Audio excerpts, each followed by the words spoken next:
आज राष्ट्रीय लोक अदालतमध्ये मराठा आरक्षण आंदोलनातील 170 बांधवांवरील सरकारने गुन्हे मागे घेण्याचा अध्यादेश काढला होता।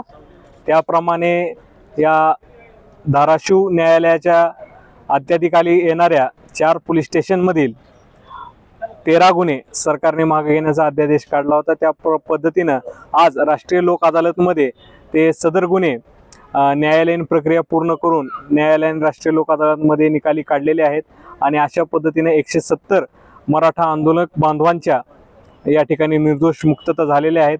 या राष्ट्रीय लोक अदालतचा फायदा या आंदोलकांना झालेला आहे। त्याबद्दल मी गुन्हे माघार घेतल्याबद्दल राज्याचे गृहमंत्री, मुख्यमंत्री, उपमुख्यमंत्री या सर्वांचे आभार मानतो, तसेच न्यायालयाचे आभार मानतो आणि आपल्या आंदोलकांना आणि मराठा बांधवांना अशी विनंती करतो की यापुढे केसेस होणार नाहीत याची सगळ्यांनी दक्षता घ्यावी, कायदा सुव्यवस्था राखावी, कोणताही कायदा हातात घेऊ नये आणि यापुढील काळात केसेस होणार नाहीत अशा पद्धतीने त्यांनी कायद्याचं पालन करावं। काय गुन्हे होते आणि काय वयोगटातील लोक होते? या गुन्ह्यामध्ये 15 वर्षाच्या पासून पुढे जे बाल गुन्हेगार म्हणतात, ज्युवेनाईल, 15 ते 18 वर्षाच्या खालील वयोगटातील ही गुन्हेगार होतात आणि 18 वर्षापासून जे सज्ञान आहेत ते 50 वर्षापर्यंतच्या वयोगटातील यामध्ये लोकांवर, आंदोलकांवर गुन्हे झालेले होते, पण कोणत्याही गंभीर प्रकारची हानी झालेली नव्हती।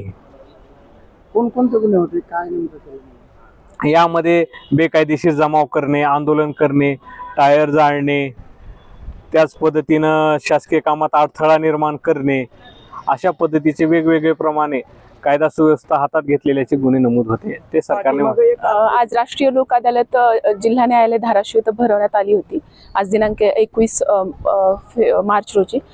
यामध्ये प्रामुख्याने मराठा आंदोलकांवरती जे 13 वेगवेगळ्या प्रकारचे गुन्हे होते, त्याच्यामध्ये पेटा अंतर्गत पण एक गुन्हा होता ज्याच्यामध्ये प्राण्यांचा अमानुष छळ असं ॲलिगेशन लावून त्यांच्यावरती गुन्हे नोंद करण्यात आले होते। अशा वेगवेगळ्या 13 गुन्ह्यांमधील जे 170 असे आरोपी होते यांची निर्दोष मुक्तता करण्यात आलेली आहे माननीय न्यायालयाकडून। सर्वप्रथम मी त्यांचं अभिनंदन करते आणि मी त्यांना सर्वच आंदोलकांना परत एकदा आवाहन करेन की त्यांनी अशा प्रकारचं कुठलंही कृत्य करण्याच्या आधी आपल्यामुळे कायदा आणि सुव्यवस्था कुठेही दूषित नाही होणार किंवा त्याचं नुकसान होणार नाही, तसेच सार्वजनिक संपत्तीचं नुकसान होणार नाही, याही गोष्टींची खबरदारी घेणं खूप गरजेचं आहे।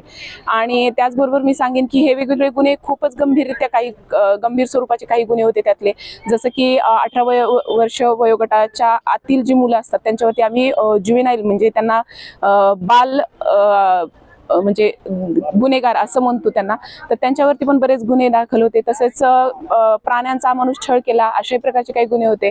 परत सरकारी कामकाजामध्ये किंवा रस्त्यावरती आंदोलन केल्यामुळे सरकारी कामकाजामध्ये कायदा सुव्यवस्था डिस्टर्ब होऊन कायदा व सुव्यवस्था हातात घेतल्याबद्दल किंवा त्याचं नुकसान केल्याबद्दल किंवा त्यामध्ये अडथळा आणल्याबद्दल किंवा सरकारी कामामध्ये अडथळा आणल्याबद्दल अशा प्रकारचे गुन्हे नोंद करण्यात आले होते। त्यामध्ये बऱ्याच 170 अशा आरोपींची निर्दोष मुक्तता करण्यात आलेली आहे। त्याबद्दल गृहमंत्री तसेच आपल्या राज्याचे मुख्यमंत्री यांचं मी आभार मानते आणि धन्यवाद। आणखीन काही मराठा आंदोलकावर गुन्हे आहेत असे आणखीन?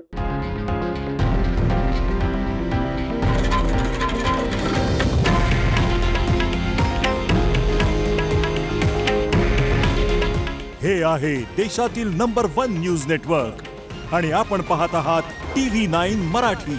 काळजी तुमची, हित महाराष्ट्राचं।